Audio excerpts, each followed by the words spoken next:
Hello. All right. I am so excited to do this weekly update with you on my own personal progress. And in the Half Size Meat community, some of the members have been checking out my personal journal, and they have noticed I've chosen not to do flour and sugar since October 3rd, and they've been asking questions. So I figured a video would be really good because then I could give you a general update. So as of this week's weigh-in, I am at, my average weight is 148.1, so I'm down 0.7 pounds. As far as actually working on maintaining my weight this week, that was not a priority. I had a lot of things going on, super busy week, so I didn't even really give it any mental focus, to be honest with you. I just was on autopilot with my eating. And eating when I'm hungry, stopping when I'm satisfied, kind of sticking with my similar meals. I didn't think to myself, what should I add to slow this whole process down? I just went full force because I was just super busy. Now, on the no sugar, no flour thing, want to talk about that. So I did a video a little while back about perimenopause and how I had come to realize about a year or two ago that I was in the midst of all that. And as we all know, our bodies change. Well, one thing that I have been personally struggling with is the amount of water retention that happens. So when your body starts to change hormonally, and all you know this just from having a monthly cycle, right? Water fluctuations occur. Well, I have noticed as of late that it happens even when it's not that time. I'm noticing a lot of water fluctuations, a lot of swelling in my fingers, and I do have some family history of like arthritis and stuff like that. And so I wanted to see if I removed sugar and flour from my diet, if it might help. And it actually really has. I have noticed a huge difference in water retention. Sometimes my hip and my knee can be a little problematic, and it's actually helped with that too.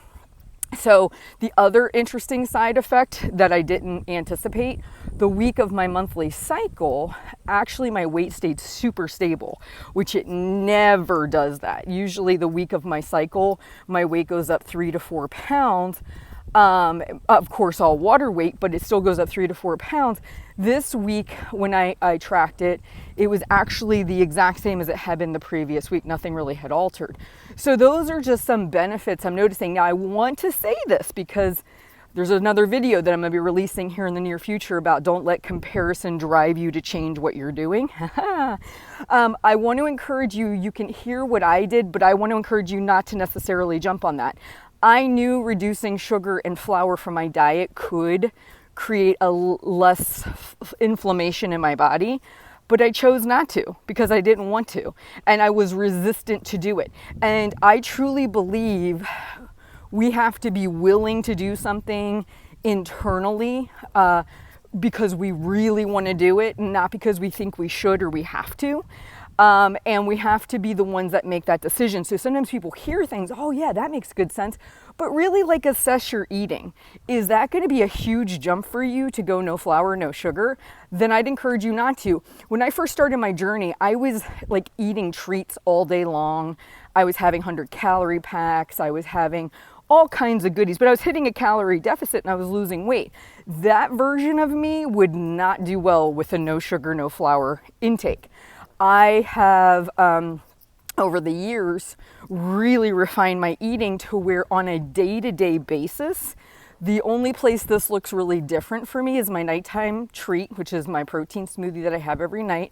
I'm not putting Captain Crunch or Cocoa Puffs in there since the 3rd. But what I am doing is I'm putting nuts. I'm putting hard shell coconut oil based peanut butter in there, which is really good. And I am going to get some of those sugar-free, I like Russell Stover's chocolates. I'm going to get some of those for a couple nights a week. I don't like to eat those every day because they can create some tummy indigestions and issues like that.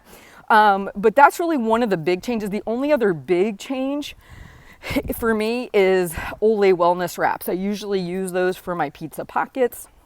You guys have probably seen those in my food, and I use them for like veggie wraps and stuff like that. So that, now this is not a low carb and this is not a keto. I'm having potatoes, I'm having legumes, I'm having oatmeal. I'm gonna go get some barley this weekend to make some soup with that. I'm having fruit. I'm having all kinds of goodness. I can have rice. I can have all that. I'm just avoiding literally flour and sugar. So it's not low carb, it's not keto at all, because I can't swing that way. And there's just two big modifications I'm making.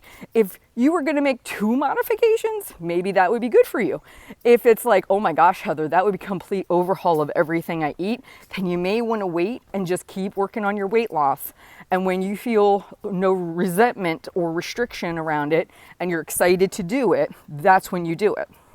So that's on my personal. Now, as far as weight loss, weight maintenance, I've been giving this some thought.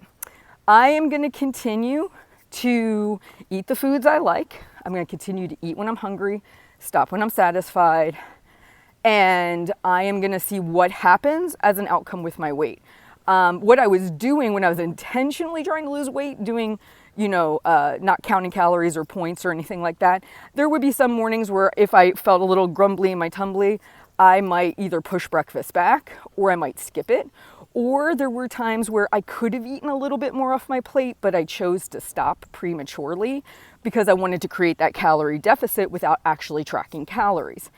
The difference and where I'm moving to now is I think I'm going to just work on eating when I'm hungry, stopping when I'm satisfied, eating the foods I enjoy, and I'm going to see what happens with my weight. Instead of me trying to control it and say, okay, I have to do this, because the truth is, like this last week, intentionally thinking about how I'm going to maintain and being very on top of that wasn't happening. And I've got a lot coming up between selling my home, moving into a new home, some other personal things that have come up on the radar. So if I need to do autopilot, whatever happens with my weight happens with my weight. I'm not going to starve myself. I'm not going to worry about, creating a calorie deficit. But if it happens as a byproduct, it happens as a byproduct. If it maintains, it maintains. I'm not going to stress myself out.